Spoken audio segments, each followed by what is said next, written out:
Tonight on 7 Eyewitness News at 6, sentencing for former Molly's Pub manager Jeffrey Basil has now been delayed for at least another month as the judge in the case considers a push by the defense to throw out his murder conviction altogether. This case almost approaching the one-year mark now. This incident actually took place at Molly's Pub on May 11th last year. Just over 2 months later, on July 31st, Bill Sager died in the hospital from his injuries.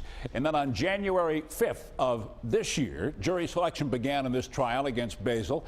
He was convicted 3 weeks later on January 21st. Today, the defense submitted a motion to set aside the charge. All of this happening now as there is new information coming out about the fate of an off-duty police officer who was involved in the incident at the bar that night. 7 Eyewitness News reporter Ed Ranch live outside a state Supreme Court right now. That's right. New tonight, we've learned there isn't enough evidence, at least not yet, to charge Robert Eloff with any state crime, but he could potentially face federal charges.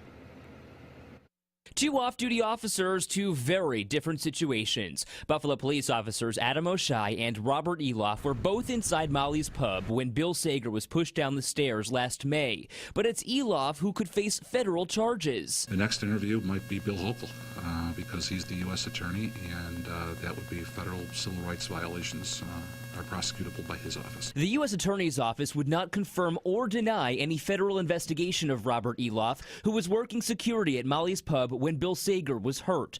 But the DA's office suggests there could be two civil rights violations in play: false arrest and deprivation of medical care. When he was brought outside the bar, Bill Sager was handcuffed by Robert Eloff at the direction of Jeffrey Basil. There was also a delay in calling 911 for help.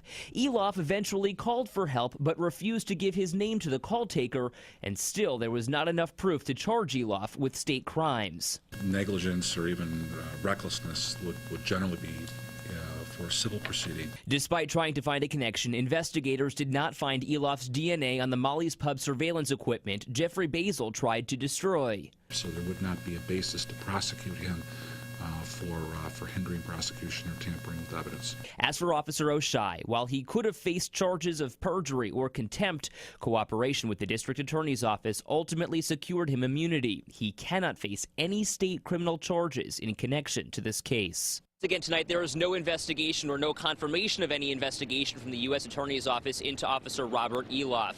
As for Jeff Basil, he's due back in court early next month. We're live downtown tonight at Ranch. 7 Eyewitness News. Thanks.